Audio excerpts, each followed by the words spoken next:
Hace casi 10 años, se van a cumplir ahora en septiembre, me tocó iniciar un viaje que nunca antes había hecho.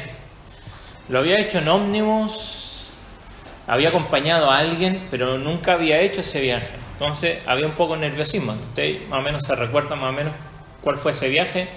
Cuando nos vinimos acá, me vine con mi cuñado manejando desde Chile. Y esa experiencia me sirvió mucho para lo que hoy queremos comenzar a estudiar, porque el camino, si bien yo lo había hecho en ómnibus, la gran parte de ese viaje durmiendo, más de 2 o 3 veces, y gran parte de eso acompañando, pero nunca manejando. Entonces empecé a recopilar información. En ese entonces no habían los celulares con GPS, o si lo había yo no tenía. Pero estaba Google Maps, así que entré allí, hice el mapa por donde me indicaba, sabía que había lugares por donde tenía que pasar obligadamente, y no teniendo internet en el viaje, imprimí todas las tomas de fotos y me las traía la computadora al lado por cualquier cosa. Venía preparado, tenía la información, tenía los mapas impresos, tenía el testimonio de otros de cómo iba a ser el viaje. Tenía un tío que había venido a Misiones pocos años antes y había hecho este viaje, me dijo dónde parar, dónde comer, en fin, todos los costos más o menos aproximados. Había un plan, para los que saben, después podemos contar más anécdotas. El plan no se cumplió porque ya saliendo tuvimos que quedarnos del otro lado de la cordillera. Sabíamos que teníamos que pasar cordillera, medio desierto, pampa, y después el calor de aquí del Entre Ríos, ¿no? Con toda esa humedad, con un auto sin aire acondicionado, en fin, todo eso, además la ayuda de un copiloto, por lo menos hasta Buenos Aires. Y hay una pregunta: ¿cómo saber si mi viaje iba progresando o estaba perdido? No tenía GPS, pero sí, en una ruta uno cuenta con ayudas, ¿no? ¿Cuáles son las ayudas que uno cuenta en la ruta? ¿Qué hay? Hay carteles, ¿no? Dicen, nuestra primera parada era Mendoza. Tuvimos que parar en otro lado porque el auto ya de salida tuvo problemas. Pero uno en el camino, especialmente en la pampa, donde es recto y no hay mucha diferencia hacia dónde uno va, hay carteles, ¿no? Hay señales en la carretera que nos van informando y nos dicen, faltan 100 kilómetros, faltan 300 kilómetros para tal lugar. Y eso nos ayuda para saber si estamos perdidos o no, vamos en la dirección correcta o no. Junto con lo que hemos estado enseñando estos últimos meses respecto a cambios y transformación, hemos aprovechado mucho el material de Nicolás Tranchini de Cambios Profundos. También hay otro libro que me ha enriquecido este último tiempo que se llama La clave para un cambio profundo, de Steve Smith, y él dice lo siguiente, hablando de este proceso de transformación. Él dice: las señales de la carretera te mantienen informado sobre el lugar donde te encuentras y a la distancia a recorrer hasta otro destino. Las señales también te indican el progreso del viaje que estás haciendo con Dios. Y lo que queremos comenzar a estudiar hoy es basado en parte del Nuevo Testamento, para poder identificar cuáles son las señales en el proceso de transformación en mi vida, para darme cuenta si estoy progresando o no. En parte del viaje que emprendimos para acá con mi cuñado, como se retrasó, al final parte donde teníamos que pasar de día, la pasamos de noche. Entonces no sabíamos muy bien, porque decíamos, bueno, ok, si vamos en la dirección correcta, que es hacia el este, el sol a esa hora va a estar a nuestras espaldas. Bueno, no había sol, no había mucha referencia. Y si bien podíamos parar en cualquier lado para saber si íbamos bien, muchas veces en nuestro camino, en nuestro avanzar como creyentes, no siempre estamos pendientes o nos estamos informando de las señales en cuanto a nuestro progreso. La pregunta es: ¿cómo saber si estoy avanzando, si estoy creciendo, si estoy cambiando, si estoy siendo transformado? O como lo propone este autor en este libro, él habla mucho de obviamente el problema es el problema del corazón, y el corazón está dañado, y habla de esa sanidad, no de la que propagan muchos pseudoevangelistas, sino de que Jesús quiere sanar nuestro corazón, ¿no? Pero partir desde lo más profundo. ¿Cómo saber si estoy cambiando? ¿Cuáles serán las señales que encontraremos en nuestro camino que nos van indicando que voy en un progreso? Porque yo puedo estar andando, puedo tener gasolina y puedo decir, estoy caminando, pero puedo ir en un camino equivocado, ¿no? O pensar que porque el sol está atrás mío, voy bien, pero resulta que en vez de atardecer está amaneciendo. Entonces estoy en otra dirección. ¿Cómo saber? ¿Dónde las buscamos? Por supuesto, ¿cuál es nuestra guía y nuestra instrucción siempre? Las Escrituras. Bueno, vaya conmigo, Mateo capítulo 5. Hay un texto en particular que comenzaremos a estudiar esta semana y por varias semanas más, que está allí en Mateo capítulo 5. ¿Cómo se llama eso? A ver, ¿alguno tiene un título ahí que dice? ¿O cómo se llama esta gran porción que tenemos de Mateo capítulo 5 en adelante? Ya comienza con esto, pero se llama el sermón de la montaña, el sermón del monte.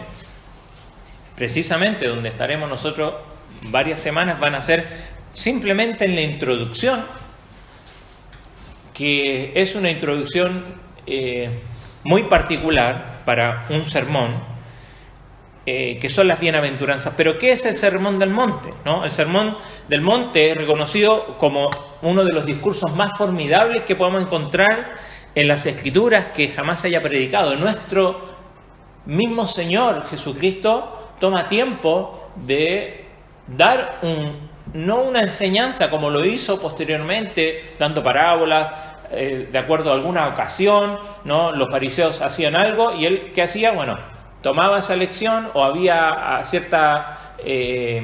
iban pasando por algún lugar, había una higuera y ¿qué hace Cristo? Da una parábola y da una enseñanza.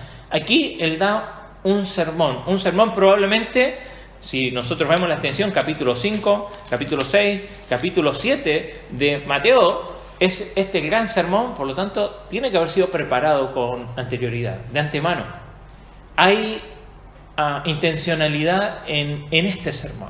No tenemos el tiempo ahora para hablar del sermón del monte en sí, pero hay muchas maneras como se ha interpretado y yo solamente quiero tomar algunos minutos porque es interesante que las palabras que aparecen aquí, como por ejemplo más adelante cuando habla acerca de juzgar a los demás, respecto al amor hacia los enemigos, respecto a la oración, respecto más adelante en el capítulo 7 en cuanto a la puerta estrecha o en cuanto a los frutos, muchas de estas palabras se han ocupado de muchas maneras, aún incluso por la sabiduría del hombre, la filosofía de los últimos siglos la ha utilizado como una gran enseñanza.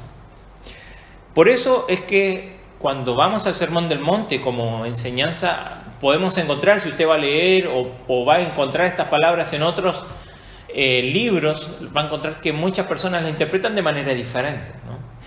Básicamente hay tres interpretaciones respecto a este sermón. Hay quienes lo ven simplemente como un camino de salvación para el mundo. Entonces, normalmente la teología liberal piensa en el Sermón del Monte como un patrón para las buenas obras, que según ellos los conducen ¿a qué? A la salvación. Entonces dicen, bueno, acá tenemos un patrón de cómo debemos conducirnos para hacer el bien y de esa manera justificarnos delante de Dios. Nosotros sabemos que las Escrituras nos enseñan lo contrario, que la justificación no es por obra, sino que es por gracia mediante la fe. ¿Tiene algo de razón? Sí, pero siempre media verdad es una mentira, ¿no? Sin duda hay instrucción para nuestra vida cotidiana y cómo debemos conducirnos, pero no para alcanzar la salvación que sabemos que es por la soberana gracia de Dios sin ningún mérito humano. Pero hay quienes lo interpretan de esa manera, ¿no? Hay quienes interpretan el Sermón del Monte como un sermón que va dirigido a la iglesia y que es la regla de vida para los creyentes en este tiempo en la iglesia. Sin duda, toda la Escritura es, como dice 2 Timoteo 3:16, toda la Escritura es inspirada por Dios y útil para enseñar, para redarguir, para corregir, instruir. Por lo tanto, todo, no solamente el Sermón del Monte, es para la iglesia. Hay quienes interpretan que si nosotros reconocemos que el inicio de la iglesia es en Hechos capítulo 2, esto no está dentro de ese periodo de la iglesia y hay que entender ciertas partes de este sermón como algo más futuro y piensan en el Sermón del Monte como esta, y que es la tercera interpretación más común, especialmente un grupo reducido de intérpretes que piensa en esto como el Sermón del Monte tiene que ver con el futuro reinado terrenal del Mesías, ¿no? Pues habla aquí particularmente del reino de los cielos, ¿no? Y se está presentando el Mesías, y aquellos que creemos que Cristo reinará en la tierra piensan o intentan o solamente aíslan esta porción para ese tiempo futuro donde estas reglas serán para ese tiempo. Creo que también es limitar demasiado el pasaje. Hay quienes espiritualizan mucho el contenido de este pasaje y también se equivocan cuando intentan espiritualizar demasiado el pasaje y no entender por qué Cristo está dando esta enseñanza. Hay quienes piensan en esto como un carácter penitencial del sermón, ¿no? Que el propósito del sermón es redarguir de pecado el corazón del hombre y llevarlo a la humillación, a la humildad y confesión. Sin duda toda la Escritura tiene ese propósito también, así que no es particularmente el Sermón del Monte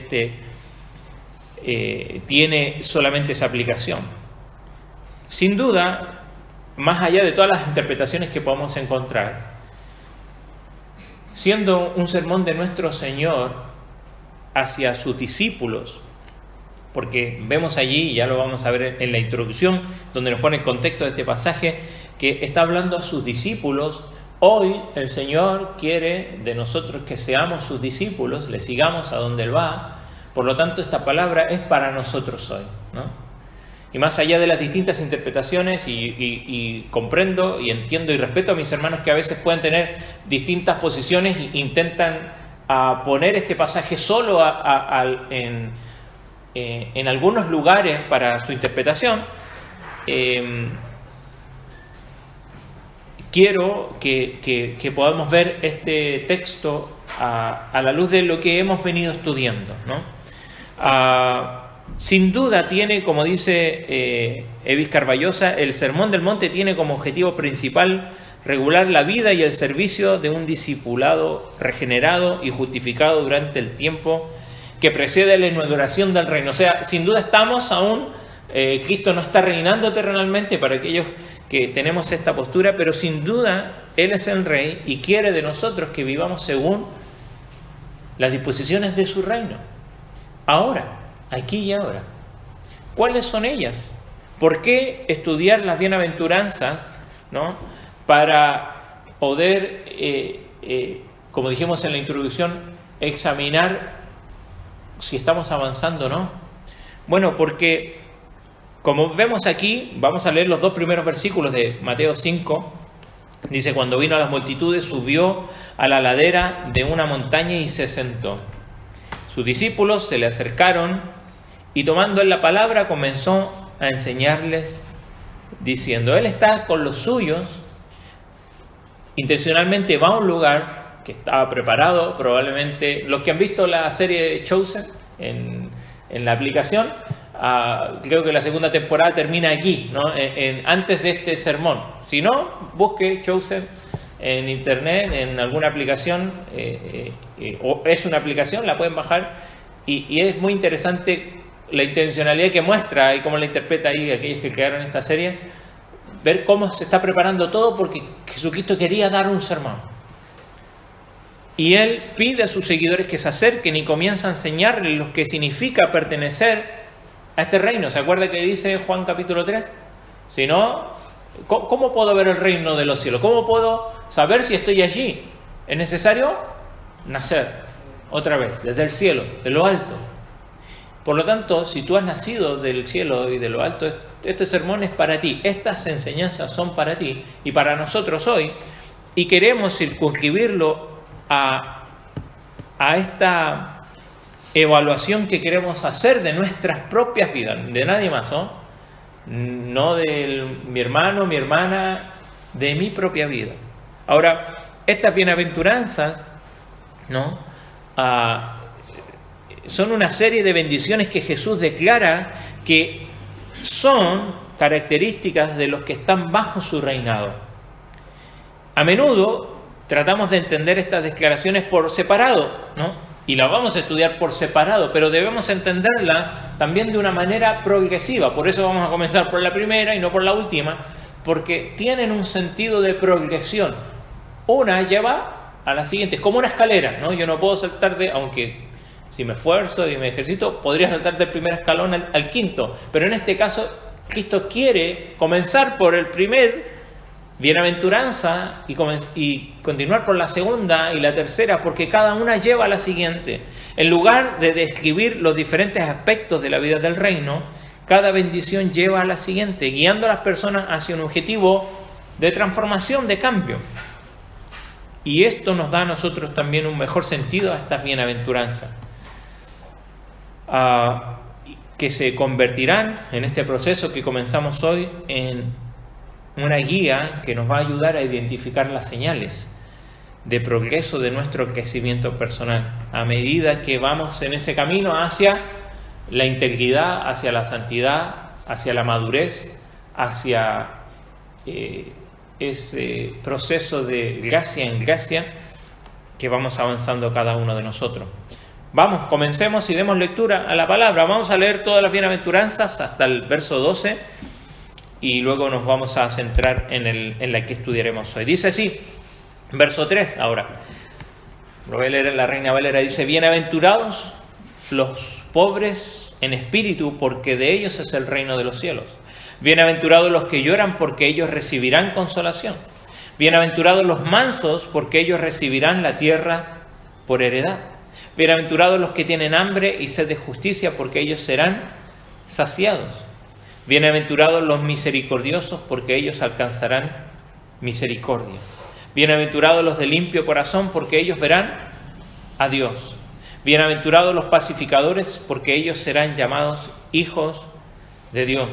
Bienaventurados los que padecen persecución por causa de la justicia, porque de ellos es el reino de los cielos. Bienaventurados sois cuando por mi causa os vituperen y os persigan y digan toda clase de mal contra vosotros mintiendo. Gozaos y alegraos, porque vuestro galardón es grande en los cielos, porque así persiguieron a los profetas que fueron antes de vosotros. Vamos a orar un momento. Señor, queremos en este estudio que comenzamos hoy que tú nos hables de manera personal a nuestro corazón. Que tú puedas, Señor, por medio de tu palabra, Señor, y tu Espíritu Santo obrar en nuestra vida para que nuestra voluntad sea quebrada, Señor, y poder no solamente estar dispuestos, sino que disponibles a obedecer también tu palabra. Te lo rogamos en el nombre de Cristo. Amén. Amén. Hijo, creo que están en clase. ¿Qué edad tienes tú? 12. Vaya, arriba está en la clase para que esté con los chicos arriba. Primera bienaventuranza: bienaventurados los pobres de espíritu, o los pobres en espíritu, como dice una versión antigua, la Nácar Colunga, porque suyo es el reino de los cielos. Otra versión, que es la Nueva Traducción Viviente, dice: Dios bendice a los que son pobres en espíritu y se dan cuenta de la necesidad que tienen de Él. Eso ya es casi interpretación, pero es muy clarificador. Se dan cuenta de la necesidad que tienen de Él, porque el reino de los cielos les pertenece. Analicemos y tratemos de explicar un poco el texto de este pasaje, de este versículo que estudiaremos hoy, y como dijimos, por qué y qué es lo que intenta resaltar para nosotros, como dijimos, como una señal. Si estamos progresando en nuestro proceso de transformación, si estamos avanzando en este proceso de madurez, ¿no?, en el cual, por medio de la transformación, vamos avanzando, pareciéndonos cada día más a Cristo. Comienza con una palabra que nosotros conocemos, que no es novedosa para nosotros, que es bienaventurado. ¿Qué significa bienaventurado? Como lo dicen otras versiones, dichoso. Y es interesante, dijimos, Cristo quiere dar un sermón, y es interesante cómo comienza. ¿Dónde y en qué otra parte de las Escrituras tenemos una hermosa enseñanza que comienza con estas mismas palabras? No con lo que continúa, pero sí con este bienaventurado o dichoso. ¿Dónde lo tenemos? Salmo 1:1. ¿Qué dice Salmo 1:1? Muy bien, bienaventurado el varón que no anduvo en consejo de malos. Y comienza esta hermosa enseñanza de Cristo de una manera muy similar a cómo comienza el Salmo. Es algo común en el lenguaje hebreo. Esto en Mateo, el idioma original, lo tenemos en griego, si vamos a estudiar lo que dice aquí. Probablemente, y es casi lo más seguro, que Cristo cuando da este sermón, Él lo hace en arameo y no en griego. Él está en Judea, está con sus discípulos, el idioma que hablaban allí, aunque hablaban hebreo, el lenguaje común de la gente, porque no solo están los discípulos, capítulo 5, verso 1 nos dice, se sentó y sus discípulos se le acercaron. ¿Cuáles son los discípulos? Si nosotros vamos a Mateo, hasta aquí Cristo aún no ha elegido a los 12, aún no. Había muchas personas que le seguían, sin duda estaban los 12 ahí dentro de ellos, pero también había mucha gente que le seguía por algunos milagros que Cristo había hecho y estaban allí y hubo mucho gentío que se agolpó allí para escuchar a Cristo. Y para que ellos pudieran entender, lo más probable es que Cristo habló allí en arameo, que era el idioma particular de ese tiempo en Judea. Y estas no son simplemente, o estas bienaventuranzas no son afirmaciones, sino que son como exclamaciones. Acá en nuestro texto, a no ser que tenga alguna otra versión, pero nos sale con esos signos de exclamación, pero parece en la intención del idioma original que son exclamaciones cuando se están predicando, la bienaventuranza de los pobres en espíritu. Son afirmaciones de algo que ya es. William Barclay en su comentario de este texto, él dice que esta bienaventuranza, ¿no? Dice, es verdad que estas verdades alcanzarán su plenitud y su consumación en la presencia de Dios, pero a pesar de eso es una realidad presente que se disfruta aquí y ahora. Las bienaventuranzas dicen en efecto, la bendición de ser cristiano, el gozo de seguir a Cristo. Está diciendo afirmaciones que son reales, ¿no? No es algo que una esperanza piadosa de algo que puede ser, no es una probabilidad, no es una posibilidad, no es algo que estamos aguardando en el futuro o algo casi real de alguna profecía futura, sino es las felicitaciones de alguna manera de algo que ya es, de algo que existe, que pertenece al cristiano, que existe aquí y ahora. No es algo a lo que el cristiano entrará o algo a donde quizás depende su comportamiento. No. Son exclamaciones de Cristo dando certeza y afirmaciones de algo que aquellos que están en el reino de Dios, y ya vamos a intentar explicar eso, ya le pertenecen. Claramente, dijimos en la introducción que estas serán señales, carteles de nuestro progreso en la transformación de nuestra vida como creyentes, ¿no? En este concepto que a mí no me gusta mucho, pero que muchas veces le llamamos la vida cristiana. Nuestra posición en Cristo está reflejada aquí, porque Cristo está diciendo lo que ya somos y tenemos de alguna manera en Cristo. Está anticipando algo que Pablo ya nos va a enseñar en la carta a los Efesios. Pero nuestro parecer a Él, principalmente en carácter, está siendo moldeado en su imagen día a día. Trataba de pensar en una ilustración que nos intentara mostrar esto, porque decimos, ok, si esto nos está diciendo lo que yo ya soy, ¿de qué me sirven identificar estas señales que me dice aquí como un progreso, si eso ya lo tengo? Cuando nacemos, ¿cómo somos? Además de pequeñitos, todos tenemos, valga algunas excepciones, pero todos tenemos lo que necesitamos para vivir. Y tenemos todo lo que tenemos, incluso hasta morir. Tenemos 2 orejitas, 2 ojos, una nariz, una boca. Es un ser humano completo, ¿no? Lo identificamos como un ser viviente, pero, aunque algunos dicen, ¿no? Es igual al papá, ¿no?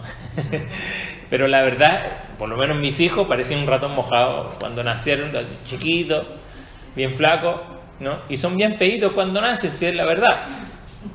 No se parecen mucho al papá o la mamá, tendrán alguna cosa, ¿verdad? Yo cumplí 40 hace poco y cada día ahora, ya de grande, siempre renegué de que era diferente a mi padre, física e incluso en carácter, y cada día que pasa me doy cuenta que soy cada vez más igual a mi padre. No es hasta que uno va avanzando en el camino y va creciendo y madurando que comienza a formar los rasgos. Incluso van cambiando, ¿no? En el tiempo, al principio quizás más chico parece a la mamá, después igual al papá o al revés, pero ya tiene todo lo que necesita al nacer, que va a necesitar hasta morir, pero está siendo moldeado. De la misma manera, estas bienaventuranzas nos dicen lo que ya tenemos en Cristo, lo que somos, pero nos van a servir también de señales, particularmente estas bienaventuranzas, para saber en qué nivel quizás de madurez estoy, qué tan avanzado estoy en mi proceso de transformación. Tenemos más de una exhortación en las Escrituras, ¿no? El escritor de Hebreos dice, ustedes debiendo ser ya maestros, ¿no? Tengo que volver a hablarles como inmaduros. Pablo también en otra ocasión, no les puedo hablar como espirituales, sino que como a niños. Probablemente en la lucha y en lo que más luchamos, particularmente es lo que yo me doy cuenta, que con lo que más peleamos es precisamente con reconocernos dónde estamos, porque vivimos en una sociedad que se complace a sí misma, ¿verdad? Y somos muy autocomplacientes y creemos y pensamos y queremos decir yo estoy bien. Pero la verdad es que hasta que el Señor no venga o partamos de este mundo, tenemos que seguir avanzando en el progreso de seguir siendo transformados. ¿Conforme a quién? No a lo que queremos, conforme a la imagen de Cristo en nosotros. Entonces, la grandeza de estas bienaventuranzas no es que son vislumbres imaginadas de alguna futura belleza, sino son promesas que podemos disfrutar aquí y ahora, pero que nos van a servir de señales para saber cuán avanzado estamos. ¿Qué significa bienaventurados? La palabra refiere a un estado profundo de felicidad espiritual, viene del griego makarios. Muchas veces, traté de leer allí, se ocupaba esta palabra para referirse a la isla de Chipre, que está ahí frente a Grecia y Turquía, porque parece que esa isla tiene la particularidad de tener muchos climas y muchas bondades que están solamente allí, ¿no? Entonces, ocupaban esta palabra para referirse a ese lugar, diciendo qué dichosa es esa isla, y los que viven allí. Entonces se refiere a un profundo estado de felicidad, pero espiritual, que descansa sobre una verdadera relación con Dios. ¿Y cómo podemos tener una verdadera relación con Dios? Sino que solo por medio de ¿quién? De Jesucristo. Entonces, en este contexto, en el contexto de Mateo 5 al 7, que es todo el Sermón del Monte, pertenece a quienes que han respondido al mensaje del Señor. Sin duda es hermosa enseñanza para el mundo, pero esto son palabras para los discípulos, aquellos que están siguiendo, aquellos que están en el proceso de transformación y cambio. Por lo tanto, si eres un hijo de Dios, es un mensaje para ti. Y la felicidad del creyente, ¿no?, es muy diferente a la felicidad del mundo. ¿Por qué cosas se pone feliz el mundo? Porque ganó su club de fútbol, ¿verdad? No sé, yo no he visto las fechas de ayer y de hoy, no sé quiénes están felices y quiénes están tristes, pero muchas veces eso nos condiciona, y nos condiciona cómo nos ponemos o cómo está nuestro bolsillo, y eso nos condiciona nuestra felicidad.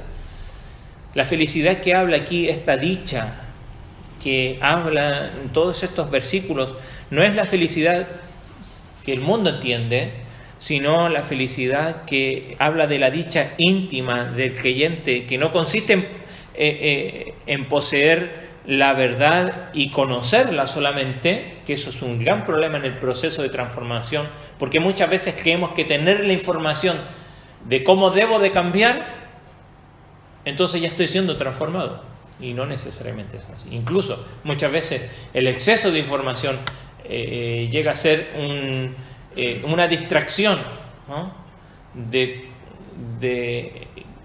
el proceso que quiera hacer Dios en mi vida. Sé mucho, como yo tenía mucha información de este viaje que quería hacer.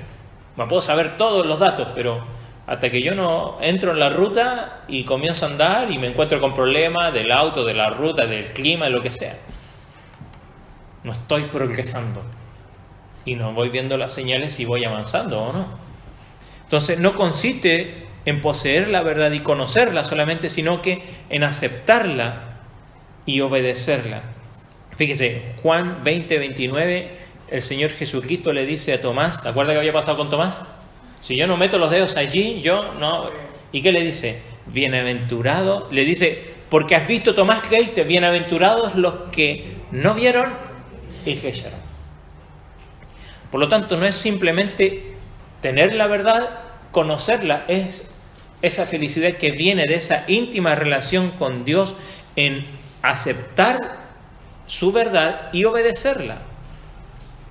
La felicidad o dicha no está en la ausencia de dificultades o problemas o incluso lágrimas, sino en la relación íntima con aquel que le comunica por comunión su bendición y bienaventuranza. Dios quiere decirnos a nosotros por medio de estos pasajes que la verdadera felicidad se encuentra en estar en esa íntima comunión. Por eso Él habla a sus discípulos y entendemos que estas palabras va dirigida a aquellos que están en el reino de Dios, en el reino de los cielos. Fíjese cómo comienza la primera, o cómo termina la primera bienaventuranza, porque de ellos es el reino de los cielos. Fíjese el verso 10, cómo termina la última, una de las últimas, aunque el verso 11 y 12 la vamos a estudiar de manera particular después aparte, pero la última bienaventuranza, ¿cómo termina? Porque el reino de los cielos, o porque de ellos es el reino de los cielos.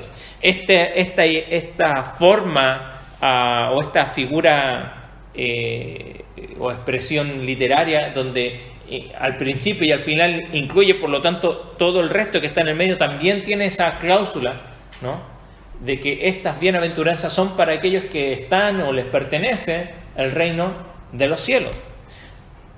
Por eso es que muchas veces, creo que es en el libro de Don Carson, el Sermón del Monte, donde él hace un análisis de solo estos 3 versículos, él muchas veces menciona al Sermón del Monte como las normas del reino, ¿no? Sin duda nos ayudan, son normas. Nosotros las vamos a aplicar como señales también en nuestro progreso. Pero, ¿qué significa bienaventurado? Es hecho, dichoso, feliz, o como muchas veces se dice, doblemente feliz, pero no esa felicidad que nos inunda y nos llena de emociones, sino que esa felicidad, ese gozo que nadie, dice Cristo, nadie lo podrá quitar. Cristo nos ha dado un gozo el cual nadie nos puede quitar. Me encanta Pablo cuando dice, ¿quién nos podrá separar? ¿Hay algo que nos podrá separar del amor de Cristo? No hay nada, ninguna cosa, ni la muerte, ni la vida, ni lo creado, ninguna cosa, ni principado, ni el ámbito espiritual nos podrá separar de su amor, nada. ¿Por qué? Porque lo que somos en Cristo y nuestra posición en Él no depende de mis méritos, sino de los de Cristo. Por lo tanto, ¿hay algo más seguro que esto? No. Y eso nos trae y nos llena de felicidad saber que aquello que tenemos y somos en Cristo no depende de mí. Usted encárgueme algo. Si me encarga una planta, probablemente se va a morir.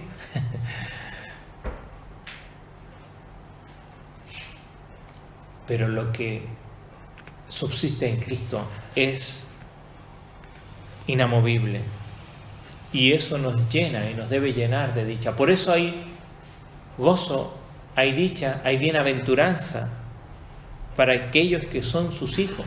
Ahora, ¿a quiénes este pasaje le atribuye felicidad, buenaventura? Fíjese, bienaventurados los pobres en espíritu. Si alguien tuviera que escribir y comenzar y decir, bueno, ¿quiénes son los verdaderamente felices en este mundo? Sin duda, en ninguna ocasión pensaría en esta cláusula.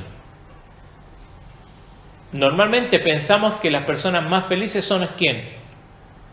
Los que no tienen problemas, y normalmente referimos a ¿qué? A que no tienen problemas económicos, no tienen problemas de salud, tienen la vida resuelta. Esas personas probablemente son las más felices. O aquellas que han podido realizar sus sueños, grandes o pequeños, a la luz del mundo, pero aquellas personas que viven bien, ¿no? Que tienen una familia, que parece que van ahí caminando por las praderas, como la familia Ingalls o...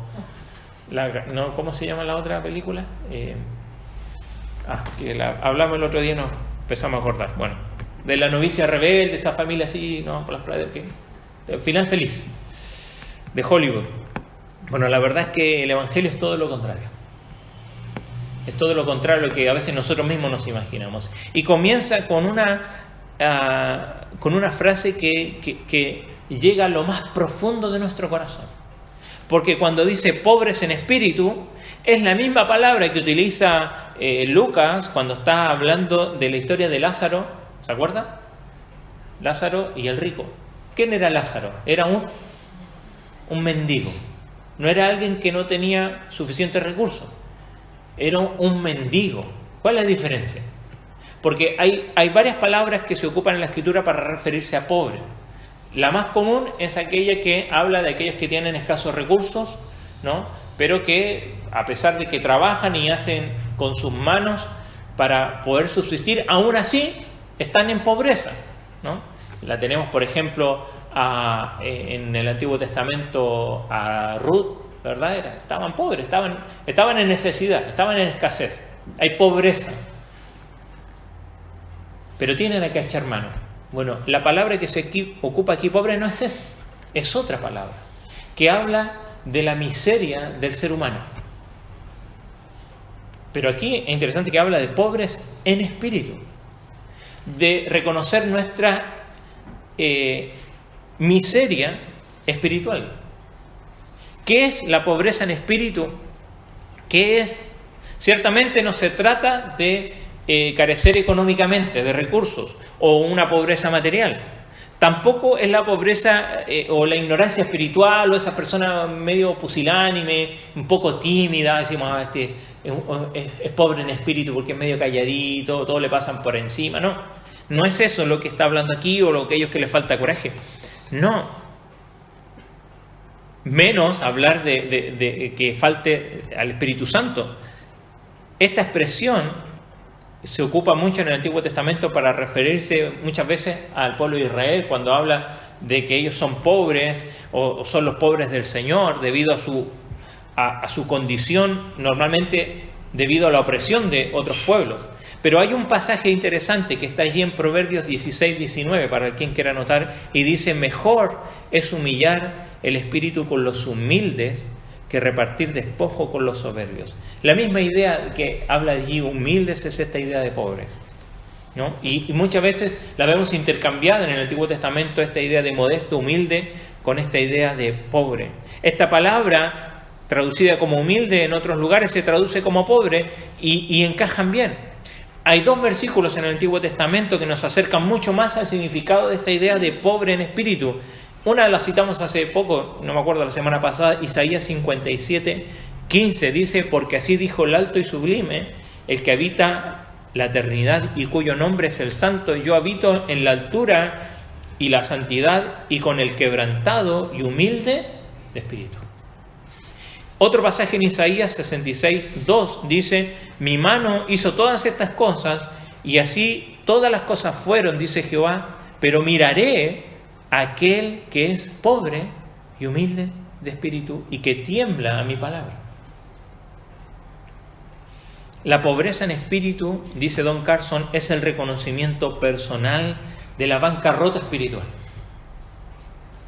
Es la confesión consciente de ser indignos delante de Dios. Como tal, es la forma más profunda de arrepentimiento, dice este escritor. Esa es la idea de pobre en espíritu. Hay una parábola que refiere Cristo ahí en Lucas capítulo 18.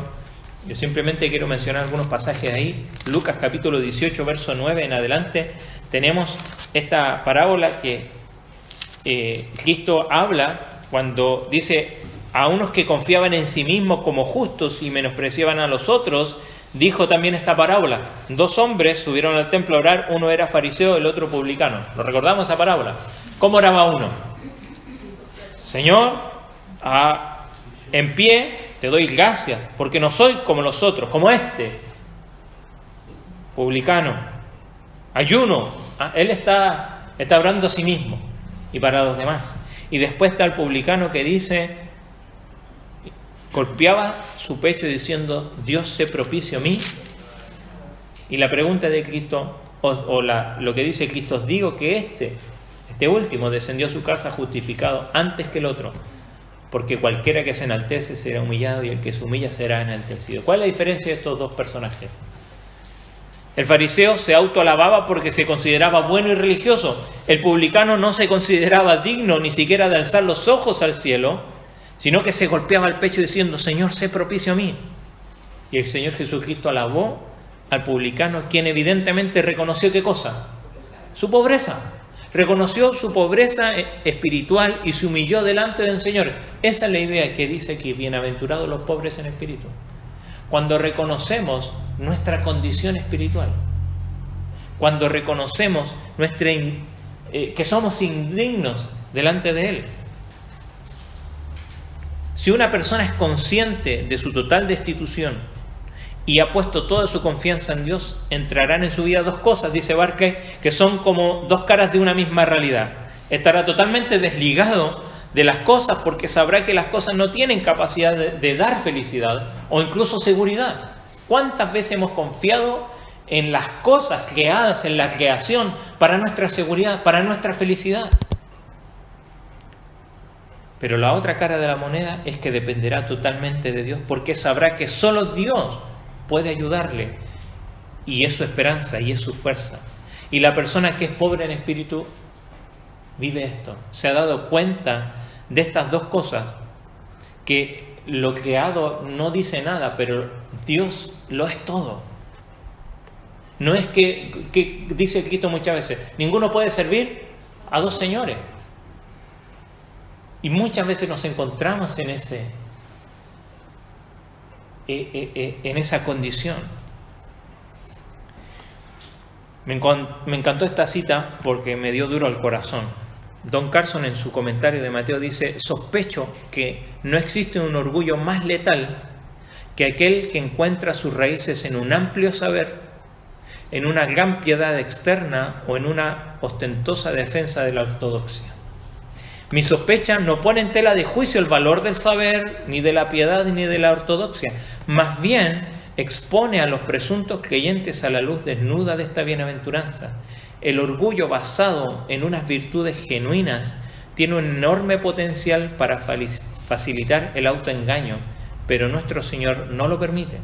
Él insiste en la pobreza en espíritu, un reconocimiento completo, honesto, objetivo, consciente, concienzudo de nuestra indignidad moral delante de Dios. Como dijimos hace un rato, el más profundo arrepentimiento. El que ha dejado su orgullo personal y ha encontrado que no tiene ningún tipo de recurso ni esperanza alguna en todo esto, como el mendigo. No es que muchas veces hablamos de, nosotros vivimos pobreza, teníamos recursos. Yo, por lo menos lo que conozco, ninguno anduvo mendigando en la calle. Quizá algunos pasaron dificultad, pasamos, yo también. Pero esto no habla de que, teníamos pocos recursos, entonces eso... No, esto habla de indefensión completa. Pero espiritualmente. mi corazón no tiene ningún recurso a que echar mano, pero constantemente me encuentro en que intento buscar seguridad, aprobación, felicidad, contentamiento en la creación, en mí mismo, en mis recursos, en mis esfuerzos. Esta bienaventuranza termina porque de ellos es el reino de los cielos. No es una declaración de su galardón, no es una cuestión de recompensa, sino se trata de una consecuencia. Explica el por qué los pobres en espíritu son bienaventurados. El reino de los cielos les pertenece a los pobres en espíritu. Es de ellos es el reino de los cielos. Es lo que está diciendo Cristo. Precisamente es de ellos. El énfasis está en eso. Suyo es el reino de los cielos. Samuel Pérez Millos dice lo siguiente: el que está en el reino goza de las bendiciones, gracias y favores de Dios, siendo dichoso, bienaventurado, porque nada le falta. Salmo 23, ¿qué dice? Él es mi pastor, Jehová es mi pastor, nada. Esa es también la bendición general para el cuerpo de creyentes, que es la iglesia. Y es interesante el contraste que podemos encontrar en las iglesias que tenemos en el Apocalipsis, porque hay una iglesia que el Señor le dice ahí a la iglesia de Esmirna: yo conozco tus obras y tu pobreza. Y entre paréntesis dice: pero tú eres rico. Que es la iglesia perseguida y la iglesia de Esmirna. No hay ningún reproche contra ella. Sin embargo, vamos a la última de la iglesia, que es la Odisea. ¿Y qué dice contra ella? Dice: pero tú dices, yo soy rico, me he enriquecido y de ninguna cosa tengo necesidad. ¿Y no sabes que tú eres un desventurado, un miserable, pobre, ciego y desnudo? Y en contraste de la aparente felicidad, que no es más que un espejismo. Y esa iglesia que se considera grande, rica y sin ninguna necesidad, para el Señor tiene palabras que le revelan su verdadera situación. Eres un miserable. El pobre en espíritu es bienaventurado porque goza del cuidado y de la comunión con Dios, porque sabe que no puede hacer nada, pero que lo tiene todo. ¿En quién? En su Señor, en su Salvador. ¿Cuál somos nosotros? Esmirna, la Odisea.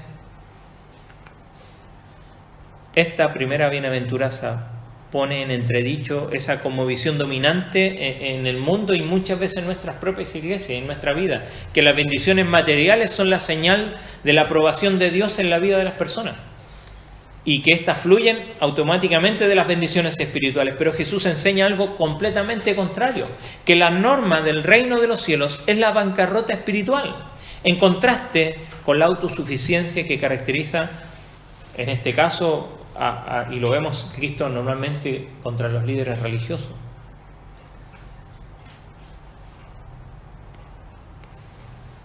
Esta es la primera bienaventuranza y comienza por aquí, es la primera cartel en el camino. Dichosos los pobres en espíritu. Si lo queremos traer a un concepto para comprenderlo, es la humildad, de algo que no se habla comúnmente, no es la conversación que tenemos cuando nos juntamos a tomar mate. Al contrario, incluso queremos hablar de las cosas que hemos hecho y nuestros esfuerzos, nuestras historias, de lo que nos sentimos orgullosos, pero no de la humildad. Y cuando comenzamos a hablar de nuestra humildad y lo tan humilde que soy, ya se nos acaba la humildad, porque eso no es humildad. ¿Cómo aplicamos este texto? Hay un libro de Dostoyevsky, a los que les gustan las novelas clásicas, y él dice en Pobres Gentes, que creo que fue su primera novela, él dice: en realidad la gente necesita tocar fondo para cambiar, llegar al final de uno mismo. Y la humildad, de alguna manera, que es que lo vemos aquí enseñado en esta bienaventuranza a los pobres en espíritu, porque de ellos es el reino de los cielos, es el punto de partida de toda transformación, de toda sanidad espiritual.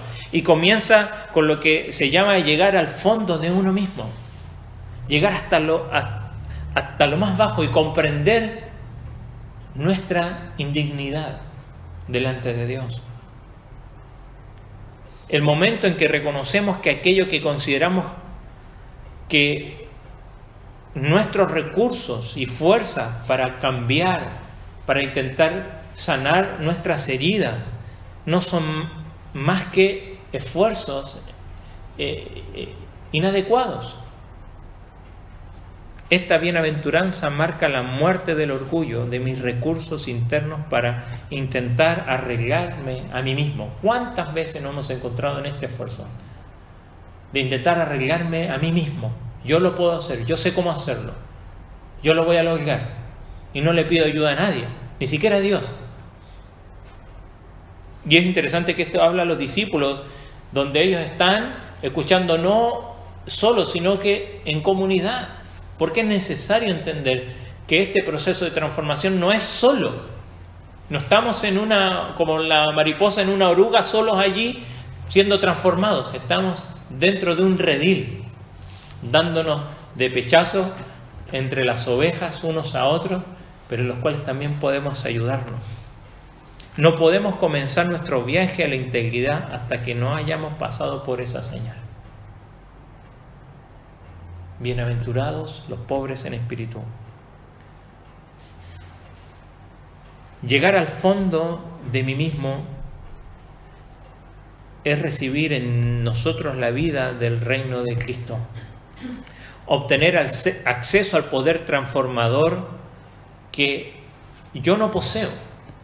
¿Quién es el único que puede cambiar mi ser? Jesucristo. Jesucristo. ¿Sabe? Mucho de con lo que luchamos, y estado estudiando ahí con cambios profundos, ese deseo profundo, ¿no? Este otro escritor habla de que nuestro problema del corazón, nuestro síntoma, lo que se ve por fuera, está causado por un dolor del corazón, ¿no?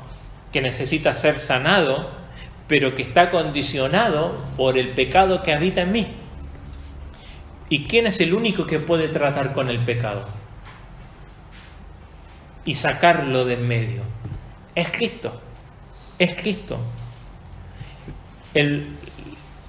Hemos sido sin duda librados del castigo del pecado. Ya no hay justificación para los que están en Cristo Jesús. Pero luchamos diariamente con la batalla de ser librados del poder del pecado. Lo que en otro concepto se llama la santificación. O la santificación, entendiendo lo que esto es progresivo. Y es por gracia, no por mis esfuerzos. Y nuestra lucha se debe a que necesitamos llegar al fondo de nosotros mismos cada vez que nos damos cuenta de que el pecado va tomando control en distintas áreas de nuestra vida. Porque creemos que el pecado no tiene control de mi vida. Sí, he sido libre del castigo del pecado, pero el pecado sigue batallando en mi vida. ¿Qué dice Pablo? Miserable de mí. Miserable, el mismo concepto. ¿Quién me librará de este cuerpo de muerte? Y en otros pasajes en el Antiguo Testamento vemos que Dios muchas veces para llegar al final de uno mismo, lo lleva a su pueblo al desierto, más de una vez, ¿no? Y hablamos el otro día que muchas veces en nuestra vida parecen que estamos caminando por un desierto, en medio de un desierto, pero ahí Dios ha permitido llevarnos allí, no para dañarnos, sino para sanarnos. Mire, me encanta este pasaje, Oseas capítulo 2. Oseas capítulo 2.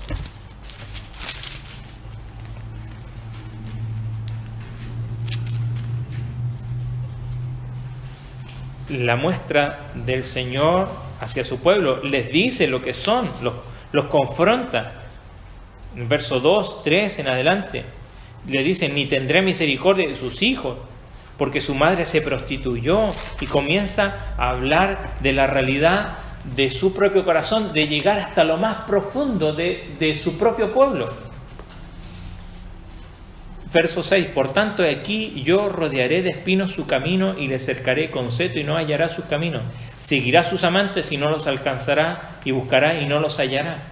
Entonces dirá, iré y me volveré a mi primer marido, porque mejor me iba entonces que ahora. Y ella no reconoció que yo le daba trigo, el vino, el aceite, y que le multipliqué plata y el oro que ofrecía Nabal. Por tanto, yo volveré y tomaré mi trigo a su tiempo, y mi vino a su sazón, y quitaré mi lana y mi lino que había dado para cubrir su desnudez. Y ahora descubriré yo su locura delante de los ojos de sus amantes, y nadie la librará de mi mano. Haré cesar todo su gozo, sus fiestas, sus nuevas lunas, sus días de reposo, todas sus festividades, y haré talar sus vides, sus higueras, las cuales dijo mi salario son salario que me han dado mis amantes, y reduciré a un matorral y las comerán las bestias del campo. Las castigaré por los días que incensaba los Baales y adornaba de sus arcillos y sus joyeles, y iba tras sus amantes y se olvidaba de mí, dice Jehová. La voy a llevar a lo último de sí mismo. Pero he aquí, yo la atraeré y la llevaré al desierto y le hablaré a su corazón. Le daré sus viñas desde allí y el valle de Acor. ¿Se acuerda cuál era el valle de Acor? Acán. Significa aflicción. La llevaré al valle de Acor por puerta de esperanza. Y allí cantará como en los tiempos de su juventud, como en el día de su subida de la tierra de Egipto. El Señor nos quiere llevar a lo más profundo de nosotros mismos. No porque nos quiere dañar, porque nos quiere sanar. Nos quiere que pasemos por la puerta de aflicción al valle de Acor, pero por una puerta de esperanza. No sé dónde estás ahora. Quizás nos hemos enojado con Dios por lo que nos ha tocado vivir, o por donde nos encontramos, o tenemos miedo, o creemos que no hay más esperanza, o nos hemos preparado para lo peor. Pero si el desierto para ti es el peor dolor del corazón, no importa qué tan difícil se pueda poner, no debemos desesperarnos. El Señor está trabajando. El Señor está trabajando en nuestra vida y está usando ese desierto para llevarnos a un punto de restauración, para estar más cerca que nunca de Él. Es necesario llegar al fondo de nosotros mismos. Y si hemos comprendido la necesidad de ser humildes, de tener humildad, saber que no hay nada que temer si nos ponemos en las manos de Dios. Es posible que hayamos sufrido la pérdida de cosas en las cuales estaba nuestra esperanza, pero hasta que no llegamos a lo más profundo de nosotros mismos, no vamos a ser libres para vivir como hijos de Dios, siendo dichosos por esa pobreza espiritual. El pecado nos ha condicionado para luchar, para huir en respuesta al poder del pecado. Y la bienaventuranza nos muestra que cuanto más rápido nos entregamos a Dios, más pronto vamos a encontrar el camino hacia esa transformación, hacia la integridad, hacia la santidad, hacia la sanidad espiritual. ¿Cuánto me tardaré en rendir a Dios los problemas de mi corazón? Bueno, esa es la pregunta que tenemos que hacernos hoy. ¿Hay progresos en mi camino? ¿He visto la primera señal en mi vida? La humildad. ¿Cómo está eso en mi corazón? ¿Reconozco o es algo con lo que lucho? Esa es la primera señal. ¿Estoy progresando? Bueno, veámonos delante de la Escritura. ¿Con quién habita el Señor? Como dice ahí en Isaías 66, que lo citamos 2. Mi mano hizo todas las cosas, pero dice Jehová, miraré a aquel que es pobre y humilde de espíritu y que tiembla a mi palabra. ¿Es una descripción de mi vida o me falta para llegar allí? No esperemos más tiempo. Si comprendemos que el Señor nos ha llevado de una u otra manera a lo más profundo de nosotros mismos, ya sea cual sea la circunstancia que estamos padeciendo o pasando o viviendo, El propósito de Dios no es dañarnos, es restaurarnos. El valle de Acor por puerta de esperanza, nunca lo olvides. Vamos a ver. Padre Celestial,